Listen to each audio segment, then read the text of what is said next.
Fourth മോഡ്യൂളിൽ പഠിക്കാനുള്ളത് generation of 3 face ആണ്. അപ്പോൾ 3 ഫേസ് EMF ഉണ്ടാക്കാൻ വേണ്ടിയിട്ട് നമ്മളെ സഹായിക്കുന്നത് ഓൾട്ടർനേറ്ററാണ്. ഓൾട്ടർനേറ്റർ എന്ന് പറയുന്നത് ജനറേറ്റർ പോലെ, നമ്മൾ DC ജനറേറ്റർ പോലെ ഒരു മെഷീനാണ് ഓൾട്ടർനേറ്റർ എന്ന് പറയുന്നത്.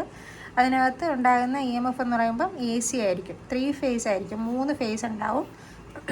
അപ്പോൾ അതിനകത്ത് ആർമേച്ചർ എന്ന് പറയുമ്പം ആർമേച്ചറിനകത്ത് വൈൻഡിങ്സ് ഉണ്ടല്ലോ, അത് 120 ഡിഗ്രി വ്യത്യാസത്തിലായിരിക്കും വൈൻഡിങ്സ് അതിനകത്ത് ഉണ്ടാവുക.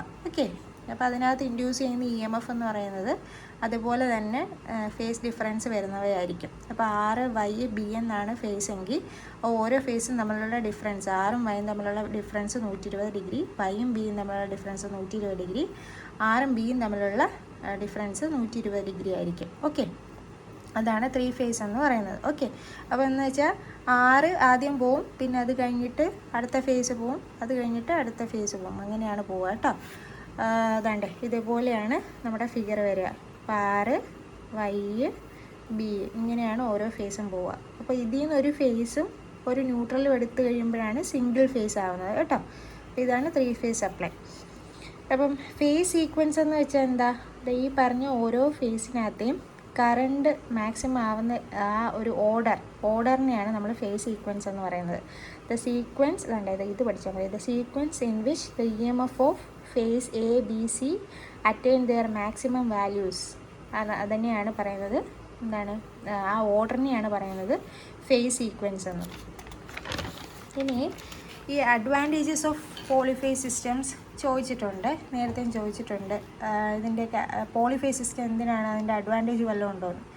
സിംഗിൾ ഫേസ് പവർ ഡെവലപ്പ് ചെയ്യുന്നത് അത് പൾസേറ്റിംഗ് ആണ് സിംഗിൾ ഫേസ് എന്ന് പറയുന്നത്. പക്ഷേ പോളിഫേസ് സിസ്റ്റം എന്ന് പറയുന്നത് പവർ നമുക്ക് ഔട്ട്പുട്ടിൽ കിട്ടുന്ന പവർ എന്ന് പറയുന്നത് കോൺസ്റ്റൻ്റ് ആയിരിക്കും. ഓക്കെ, ഇപ്പം 3 ഫേസിൻ്റെ പവർ എന്ന് പറയുന്നത് √3 VL/IL cos ∅ വേറെ സിംഗിൾ ഫേസ് ആണെങ്കിൽ √3 ഇല്ല, VI cos ∅ ആയിരിക്കും. ഓക്കെ, VI cos ∅ ആണ് single phase power. 3 phase power √3 VL/IL cos ∅ ആയിരിക്കും. Okay, polyphase system more reliable ആണ്, വെച്ചാൽ നമുക്ക് കൂടുതൽ ആശ്രയിക്കാനായിട്ട് പറ്റും. 3 phase system require 3/4 the weight of copper to transmit same power at a given voltage. എന്നുവെച്ചാൽ സിംഗിൾ ഫേസിനേക്കാളും 3 ഫേസിൽ വേണ്ടുന്ന പവർ കോപ്പറിൻ്റെ അളവ് കൂടുതലായിരിക്കും 3 ഫേസിൽ. Okay, single phase induction motors are not self starting, 3 phase induction motor are self starting. Okay, അപ്പം single phase induction motor നമ്മൾ എടുത്തു കഴിഞ്ഞാൽ അത് സെൽഫ് സ്റ്റാർട്ട് ചെയ്യത്തില്ല. അതിന് നമ്മൾ സെപ്പറേറ്റ് കണക്ഷൻസും അല്ലെങ്കിൽ കപ്പാസിറ്ററൊക്കെ കണക്ട് ചെയ്യണം സ്റ്റാർട്ട് ചെയ്യാൻ വേണ്ടിയിട്ട്. ഓക്കെ, പക്ഷേ 3 ഫേസ് ഇൻഡക്ഷൻ മോട്ടോർ എന്ന് പറയുന്നത് സെൽഫ് സ്റ്റാർട്ടിങ് ആണ് എന്നാണ് പറയുന്നത്. ഇനി power factor of polyphase system polyphase motor is more than single phase motor. Single phase മോട്ടറിനെ അപേക്ഷിച്ച് പവർ ഫാക്ടർ പോളിഫേസ് മോട്ടറിൻ്റെത് കൂടുതലാണ്. The output of polyphase motor is greater than the output of polyphase motor is more than single phase motor. Single ഫേസിനെ അപേക്ഷിച്ച് 3 face മോട്ടറിൻ്റെ output കൂടുതലായിരിക്കും, എഫിഷ്യൻസിയും കൂടുതലായിരിക്കും. അപ്പോൾ ആദ്യം തന്നെ നമുക്ക് ചെറിയ ചെറിയ പോയിന്റുകൾ എഴുതാവുന്നേ ഉള്ളൂ. സിംഗിൾ ഫേസിനെ അപേക്ഷിച്ച് 3 ഫേസ് മോട്ടറിൻ്റെ എഫിഷ്യൻസി കൂടുതലായിരിക്കും, 3 ഫേസ് മോർ റിലയബിൾ ആയിരിക്കും. പിന്നെ ഔട്ട്പുട്ട് ഓഫ് പോളിഫേസ് മോട്ടർ എന്ന് പറയുന്നത് സിംഗിൾ ഫേസ് മോട്ടറിനേക്കാളും കൂടുതലായിരിക്കും. പവർ ഫാക്ടർ എന്ന് പറയുന്നത് സിംഗിൾ ഫേസിനെ അപേക്ഷിച്ച് 3 ഫേസിനായിരിക്കും കൂടുതൽ. അതേപോലെ 3 phase single phase induction motors self starting അല്ല, 3 phase induction motor self starting ആണ്. ഇനി കോപ്പർ റിക്വയർമെൻറ്റ് ഏറ്റവും കൂടുതൽ 3 ഫേസിനെയാണ്. പോളിഫേസിനെ അപേക്ഷിച്ച് 3 ഫേസിനകത്ത് കോപ്പർ റിക്വയർമെൻറ്റ് കൂടുതലാണ്. ഇതൊക്കെ എഴുതിയാൽ മതി കേട്ടോ. സിംഗിൾ ഫേസ് സിസ്റ്റം പൾസേറ്റിംഗ് ആണ്. 3 ഫേസ് എന്ന് പറയുമ്പോൾ പവർ കോൺസ്റ്റൻ്റ് ആയിട്ടായിരിക്കും തരുന്നത്, മറ്റേത് പൾസേറ്റിംഗ് ആയിട്ടുള്ള പവർ ആയിരിക്കും. അപ്പോൾ ഇതൊക്കെയാണ് അഡ്വാൻറ്റേജസ് ഓഫ് പോളിഫേസ് സിസ്റ്റം. പിന്നെ വരുന്നത് ഈ പറഞ്ഞ RY-Bനെ നമുക്ക് 2 രീതിയിൽ കണക്ട് ചെയ്യാം, സ്റ്റാർ കണക്ഷനും ഡെൽറ്റ കണക്ഷനും. ഞാനിപ്പോൾ സ്റ്റാറാണ് പറയുന്നത്. ഇപ്പോൾ സ്റ്റാർ കണക്ഷൻ എന്ന് പറയുമ്പോൾ എന്താണ്ട് ഇതുപോലെയാണ് ഇരിക്കുക, അല്ലെങ്കിൽ ഇതിൻ്റെ വേറൊരു പേര് Y കണക്ഷൻ എന്നാണ് ഇതിൻ്റെ പേര്. ഇപ്പോൾ സ്റ്റാർ കണക്ഷൻ അല്ലെങ്കിൽ Y കണക്ഷൻ. Y എന്ന് പറയുന്ന ഇംഗ്ലീഷ് ലെറ്റർ നമ്മൾ Y അല്ലേ എഴുതുക. ഓക്കെ, അപ്പോൾ Y കണക്ഷൻ എന്നതിന് പേരുണ്ട് കേട്ടോ. അപ്പോൾ ഇതിനകത്ത് കറണ്ട് I, ഇംഗ്ലീഷ് ലെറ്റേഴ്സ് അല്ലേ രണ്ടും.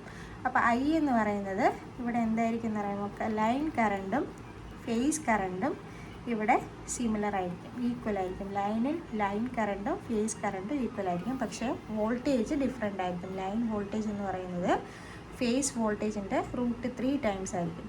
നമ്മുടെ വീട്ടിൽ തന്നെ സപ്ലൈ വരുന്നില്ലേ, നമ്മുടെ വീട്ടിൽ വരുന്ന സപ്ലൈ എന്ന് പറഞ്ഞാൽ സിംഗിൾ ഫേസ് ആണ് അല്ലേ, സിംഗിൾ ഫേസ് ആണ്. ഇപ്പോൾ സിംഗിൾ ഫേസ് എന്ന് പറയുന്നത് എത്ര വോൾട്ടേജാണ് വരിക? 230 വോൾട്ടാണ് വരിക അല്ലേ. പക്ഷേ 3 ഫേസ് എന്ന് പറയുമ്പോൾ എത്ര വോൾട്ടേജാണ്? 415 വോൾട്ടേജാണ് വരുന്നത്. ഏതാ കൂടുതൽ? 3 ഫേസ് അല്ലേ കൂടുതൽ. അപ്പോൾ 3 ഫേസ് വോൾട്ടേജ് എന്ന് പറയുന്നത് കൂടുതലാണ് ദാൻ സിംഗിൾ ഫേസ്. ഓക്കെ. അപ്പോൾ എത്ര ടൈംസാണ് കൂടുതൽ? √3 ടൈംസ് കൂടുതലായിരിക്കും. അപ്പോൾ ഇത് വെച്ചിട്ട് ഓർത്തിരുന്നാൽ മതി. ഇപ്പോൾ സ്റ്റാറിനകത്താണെങ്കിൽ സ്റ്റാർ കണക്ഷനിൽ കറണ്ട്, ലൈൻ കറണ്ടും ഫേസ് കറണ്ടും സെയിം ആയിരിക്കും, വോൾട്ടേജ് ഡിഫറെൻ്റ് ആയിരിക്കും. അങ്ങനെ ആകുമ്പം ഡെൽറ്റയിൽ നേരെ ഓപ്പോസിറ്റാണ്. വോൾട്ടേജ് രണ്ടും സെയിം ആയിരിക്കും. ഫേസ് വോൾട്ടേജ് = ലൈൻ വോൾട്ടേജ് ആയിരിക്കും, പക്ഷേ കറണ്ട് ഡിഫറെൻ്റ് ആയിരിക്കും. ലൈൻ കറണ്ട് എന്ന് പറയുന്നത് √3 ടൈംസ് ഫേസ് കറണ്ട് ആയിരിക്കും. ലൈൻ വാല്യൂ ആണ് എപ്പോഴും കൂടുതലായിട്ട് ഇരിക്കുക കേട്ടോ, ഫേസ് വാല്യൂ കുറവായിരിക്കും. ഫേസ് കറണ്ട് എന്ന് വെച്ചാൽ എന്താണെന്നാണ് എഴുതിയേക്കുന്നത്. Current flowing through the phases R Y V are called phase current. They are 120 degree out of phase with each other.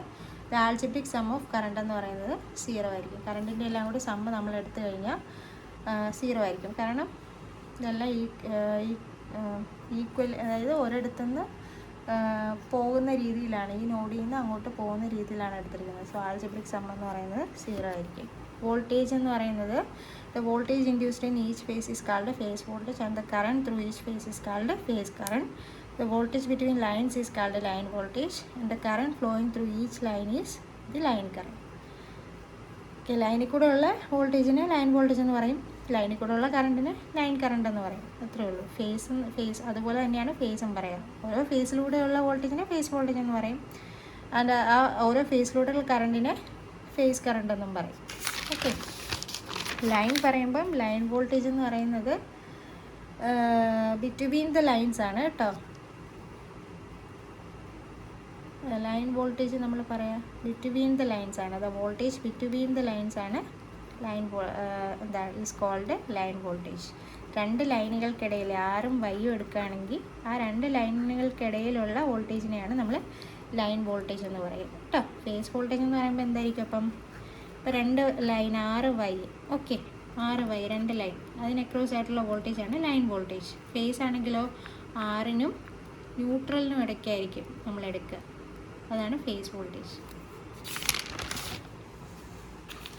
അപ്പോൾ ഇതാണ്, ഇങ്ങനെയാണ് നമ്മൾ പറഞ്ഞില്ലേ സ്റ്റാർ കണക്ഷൻ്റെ വോൾട്ടേജ് ഇക്വേഷൻ അല്ലെങ്കിൽ വോൾട്ടേജിൻ്റെ റിലേഷനും ഒക്കെ വരയ്ക്കാൻ പറയുകയാണെങ്കിൽ ഇതേപോലെ ഒരു ഫിഗർ വരയ്ക്കുക. നമുക്കറിയാം ഓരോ ഫേസും 6, ഈ 6, ഈ വൈ, ഈ ബി, ഇത് 120 ഡിഗ്രി വ്യത്യാസത്തിൽ വരയ്ക്കുക. ഇനി ഇവർ കാരണം അവരുടെ കൂടെ ഒഴുകുന്ന കറണ്ട് ഉണ്ടല്ലോ, ഇ ആർ കാരണം വരയ്ക്കുന്ന ഇ ആറിനകത്തുണ്ടാകുന്ന കറണ്ടാണ് IR. അതേപോലെ വൈ ഫേസിനകത്തുള്ള കറണ്ടാണ് IY, ബി ഫേസിനകത്തുള്ള കറണ്ടാണ് IB. ഇതും അതേപോലെ തന്നെ 120 ഡിഗ്രി വ്യത്യാസത്തിൽ വേണം വരയ്ക്കാൻ. ഓക്കെ. ഇതാണ്ട് ഈ വൈനെ ഞാൻ അപ്പുറത്തോട്ട് ഓപ്പോസിറ്റ് എടുത്തിട്ട് അതിൻ്റെ വെക്ടർ സം എടുത്തു കഴിഞ്ഞാൽ ഈ രണ്ട് ലൈനിനിടയ്ക്കുള്ള വോൾട്ടേജ് കിട്ടും, അതാണ് ERY. ഓക്കെ. ഇതിങ്ങനെ വരച്ചിരുന്നാൽ മതി.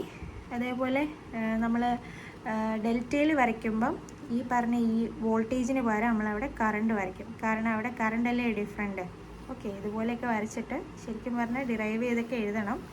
അല്ലാണ്ട് ഇപ്പം തൽക്കാലത്തേക്ക് പഠിച്ചു വരുന്നവർക്ക് EL = √3 ഈ ഫേസ് എന്ന് എഴുതിയാൽ മതി. ഓക്കെ. ഇതുപോലൊരു പടം വരച്ചിട്ട് ഈക്വേഷൻ എഴുതി വെക്കുക. ശരിക്കും ഇത് ഡിറൈവ് ചെയ്യാനുണ്ട്, ഡിറൈവ് ചെയ്യാൻ ചോദിച്ചു കഴിഞ്ഞാൽ ഡിറൈവ് ചെയ്ത് തന്നെ എഴുതുക കേട്ടോ.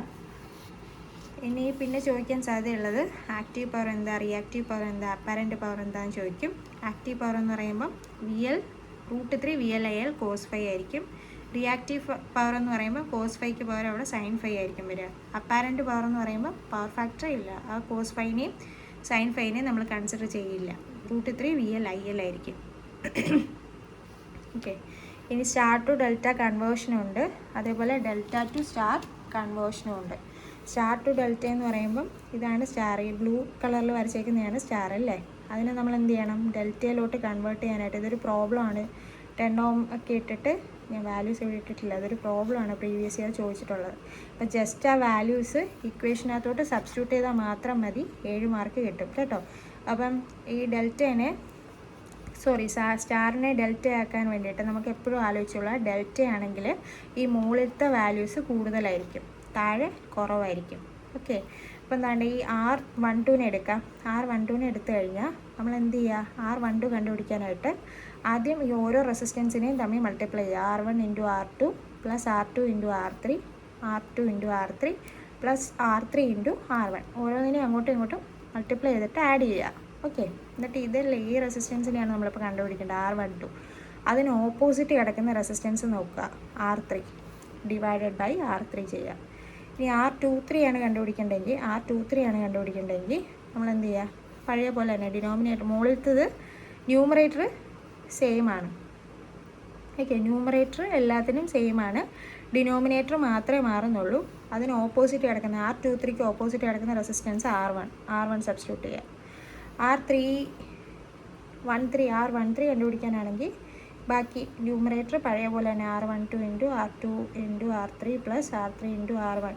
ഓക്കെ, ന്യൂമറേറ്റർ സെയിം ആണ്, ഡിനോമിനേറ്റർ മാത്രം മാറ്റുക. ഇതിന് ഓപ്പോസിറ്റ് കിടക്കുന്ന റെസിസ്റ്റൻസ് ഏതാണെന്ന് നോക്കുക, R2 ആണ്, ഡിവൈഡഡ് ബൈ R2. ഓക്കെ, അതാണ് ഡെൽറ്റ കൺവേർഷൻ. ഇനി ഡെൽറ്റേനെ സ്റ്റാർ ആക്കാൻ അതിലെളുപ്പമാണ്. ഇവിടെ മുകളിൽ ആൾ കുറവും താഴെ ആൾ കൂടുതലുമാണ്. ഓക്കെ, അപ്പോൾ ഇവിടുത്തെ വാല്യൂ കുറവാണ്, ശരിക്കും മാറേണ്ട വാല്യൂ ചെറുതായിരിക്കും. മറ്റടുത്ത് ഡെൽറ്റയുടെ വാല്യൂ കൂടുതലായിരിക്കും, ഡെൽറ്റയിൽ റെസിസ്റ്റൻസിൻ്റെ വാല്യൂ കൂടുതലായിരിക്കും. ഓക്കെ, അപ്പോൾ ഇവിടെ R എന്ന് പറയാൻ ഇതേപോലെ വരച്ച് കഴിഞ്ഞാൽ നിങ്ങളുടെ ക്വസ്റ്റ്യൻ പേപ്പറിൽ ഇങ്ങനെയൊന്ന് ജസ്റ്റ് റഫ് വർക്കിലോ അല്ലെങ്കിൽ ഇങ്ങനെയൊന്ന് വരച്ച് നോക്കുക, അപ്പം കുറച്ചുകൂടി സിമ്പിളായിട്ട് തോന്നും. R കണ്ടുപിടിക്കാൻ ഇത് തമ്മിൽ മൾട്ടിപ്ലൈ ചെയ്യുക, R1 × R2. പിന്നെ എന്താ, എല്ലാ ടോട്ടൽ റെസിസ്റ്റൻസ് കൂട്ടുക, R1 + R2 + R3. ഇനി ഇതാണ് RC ആണ് നമുക്ക് കണ്ടുപിടിക്കേണ്ടതെന്ന് വെച്ചാൽ RCക്ക് അപ്പുറം ഇപ്പുറം ഉള്ളതിനെ തമ്മിൽ ഗുണിക്കുക, മൾട്ടിപ്ലൈ ചെയ്യുക, R2 × R3 divided by R1 + R2 + R3. Okay, ഇനി RC ആണ് കണ്ടുപിടിക്കേണ്ടതെങ്കിലോ, RC ആണെങ്കിൽ തിരിഞ്ഞു പോയെന്ന് തോന്നുന്നു. ഓക്കെ, RC ആണ് കണ്ടുപിടിക്കേണ്ടെങ്കിൽ അതിന് ക്രോസ് ആയിട്ട് R2 × R3 divided by R1 + R2 + R3. RB ആണ് കണ്ടുപിടിക്കേണ്ടെങ്കിൽ R1 × R2 + R1 divided by R1 + R2 + R3. Idea കിട്ടിയെന്ന് വിചാരിക്കുന്നു. ഏത് റെസിസ്റ്റൻസ് ആണോ കണ്ടുപിടിക്കേണ്ടത്, ഇപ്പോൾ ആരെയാണ് കണ്ടുപിടിക്കേണ്ടതെങ്കിൽ അതിനപ്പുറം ഇപ്പുറം കിടക്കുന്നതിന് തമ്മിൽ മൾട്ടിപ്ലൈ ചെയ്യുക, അതാണ് മുകളിൽ എഴുതേണ്ടത്. താഴെ സമ്മാണ് എഴുതേണ്ടത്, R1 + R2 + R3. എല്ലായിടവും താഴെ ഡിനോമിനേറ്റർ സെയിം ആണ്, R1 + R2 + R3. ആകെ മാറ്റം വരിക ന്യൂമറേറ്ററാണ്. ഓക്കെ, അപ്പം ഇത്രയാണ് ഇമ്പോർട്ടൻ്റ് ആയിട്ടുള്ളത് തേർഡ് മോഡ്യൂളിൽ നിന്ന്. അപ്പോൾ ഓൾ ദി ബെസ്റ്റ്. നാളെ പരീക്ഷയ്ക്ക് എല്ലാവരും നല്ലപോലെ എഴുതുക.